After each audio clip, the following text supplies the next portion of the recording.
Hello दोस्तों, मैं संदीप कुमार आप सभी का बोर्ड एग्जाम हब में स्वागत करते हैं। आइए हम लोग आज उस महत्वपूर्ण प्रश्न पे चलते हैं जो एग्जाम में हर बार पूछे जाते हैं। आज हम लोग का टॉपिक रहेगा प्रतिस्थापन विधि। प्रतिस्थापन विधि से सवाल बनते हैं, तो सबसे पहले हम लोग प्रतिस्थापन विधि से कुछ सवाल को देखेंगे। बोर्ड पे लिखा हुआ है प्रतिस्थापन विधि, तो सवाल हम लोग लिखते हैं। सवाल आपका है x प्लस वाई बराबर 14, x माइनस वाई बराबर 4। ये आपको दो समीकरण दिए रहेंगे और इन दोनों समीकरण को आपको प्रतिस्थापन विधि से हल करना होगा। प्रतिस्थापन विधि क्या होता है सबसे पहले हम लोग जानेंगे। जो आपको ये पहला समीकरण दिया गया है और ये दूसरा समीकरण दिया गया है, किसी एक समीकरण को लेकर आपको क्या करना है, प्रतिस्थापित करना। प्रतिस्थापित मतलब उसका स्थान को चेंज करना है और x और y का मान निकालना है। तो हम लोग लगाएंगे इस सवाल को, लिखेंगे समीकरण 1 से। समीकरण 1 से तो पहला समीकरण आपका क्या है, x प्लस वाई बराबर 14। ये आपका पहला समीकरण है। इसमें हमें x का मान निकालना होगा, तो y को इधर भेजेंगे तो माइनस में हो जाएगा। तो x बराबर हो जाएगा 14 माइनस वाई। अब ये x का मान हो गया, इसी को हम लोग समीकरण 3 मान लेंगे। अगर हम पहले समीकरण से उठाए हैं तो x का मान दूसरे समीकरण में रखेंगे। तो यहीं पर लिखेंगे x का मान समीकरण 2 में रखने पर तो दूसरे समीकरण में रखेंगे। दूसरा समीकरण आपका क्या है, x माइनस वाई बराबर 4। यही तो दूसरा समीकरण है। अब इसमें x का मान रखना है। x का मान कितना है, 14 माइनस वाई। तो यहां लिखेंगे 14 माइनस वाई और माइनस आपका y पहले से ही है, बराबर कितना हो जाएगा आपका 4।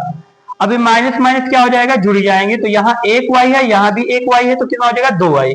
तो 14 माइनस 2y बराबर हो जाएगा 4। ये इधर प्लस है, उधर जाकर क्या हो जाएगा माइनस। तो आपका हो जाएगा माइनस 2y बराबर 4 माइनस हो जाएगा आपका 14। अब इसको घटा देंगे, कितना आएगा माइनस 10। तो माइनस 2y बराबर हो जाएगा माइनस 10। तो y बराबर क्या हो जाएगा माइनस 10 बट्टे में माइनस 2। काट देंगे 2 पंचे 10। तो y का मान कितना आ गया 5। y का मान किसी एक समीकरण में रखेंगे, तो लिख देते हैं y का मान समीकरण 3 में रखते हैं। y का मान समीकरण 3 में रखने पर, जब y का मान समीकरण 3 में रखेंगे तो क्या हो जाएगा, समीकरण क्या है तीसरा आपका, x बराबर 14 माइनस वाई। तो बेटा y का मान कितना है 5, तो x बराबर हो जाएगा 14 माइनस 5। घटा देंगे तो x का मान कितना हो जाएगा 9। x का मान कितना हो जाएगा 9। तो इस प्रकार से प्रतिस्थापन विधि में x और y का मान आसानी से हम लोग निकाल लेते हैं। अगला एग्जाम्पल हम लोग देखते हैं, कुछ इसी तरह से रहेगा अगला सवाल। देखिए, चलिए देखिए, दूसरा सवाल आपका है, लिखा हुआ है 3x माइनस वाई बराबर 3 पहला समीकरण। दूसरा समीकरण है आपका 9x माइनस 3y बराबर 9।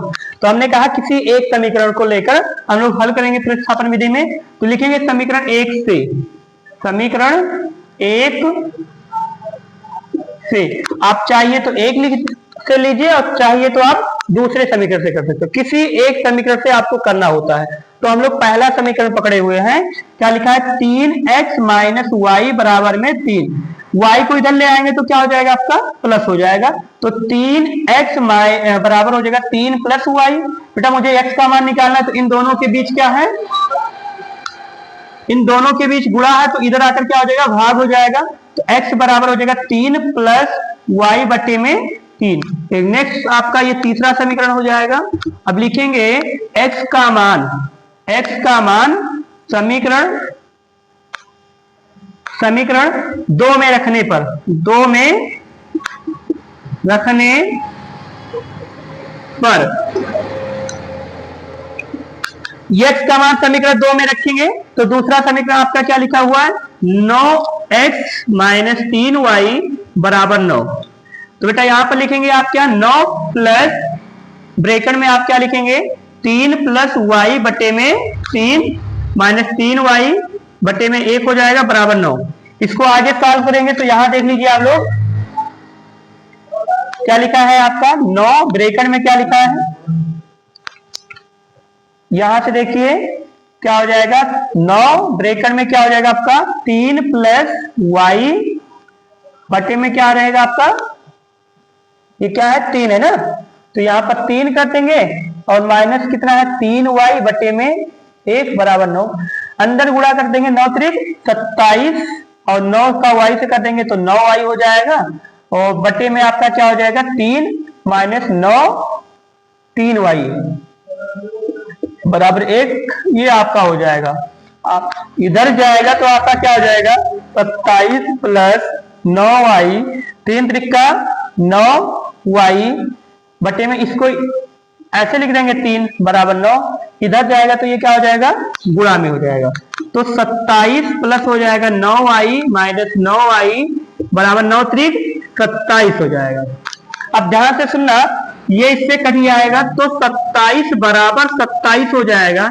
इसका मतलब क्या हुआ, ये जो समीकरण दिया गया है अगर x और y का मान 0 होता है तो उस समीकरण को हम लोग क्या कहते हैं, कह सकते हैं दिए गए समीकरण का अपरिमित रूप से अनेक हल है। क्या हो जाएगा, अपरिमित रूप से अनेक हल है।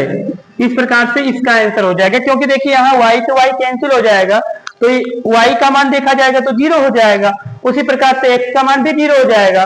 तो अगर 0 आता है मतलब दोनों पक्ष बराबर हो जा रहा है बेटा, तो हम लोग इस प्रकार से कहेंगे दिए गए समीकरण का मान अगर 0 आता है तो अपरिमित रूप से अनेक हल होगा। आई होप आप लोगों को समझ में आया होगा। यदि समझ में आया है तो हमारी वीडियो को ज्यादा से ज्यादा शेयर करिए और लाइक कमेंट बिल्कुल मत भूलना करिए। कोई भी डाउट हो आपको इस प्रश्न से संबंधित या किसी भी चैप्टर से आपको कोई डाउट हो रहा है तो नीचे कमेंट बॉक्स में आप कमेंट करिए उस प्रश्न पर, उस प्रश्न को या उस चैप्टर में जिस चैप्टर से आपको नहीं आता है उस चैप्टर का क्वेश्चन आप उस पे भेजिए। उस क्वेश्चन को हम अगले वीडियो में बताने का प्रयास करेंगे और आपके साथ हमेशा लगे रहेंगे। बस आपको करना क्या है, हमारी वीडियो को पूरा अंत तक जरूर देखा करिए और इसको ज्यादा से ज्यादा शेयर करने के प्रयास करिए ताकि जो है हमारी वीडियो उन बच्चों के पास पहुंचे जो इस बार बोर्ड एग्जाम परीक्षा देने वाले हैं या देंगे। तो आप लोग समझ गए होंगे। धन्यवाद।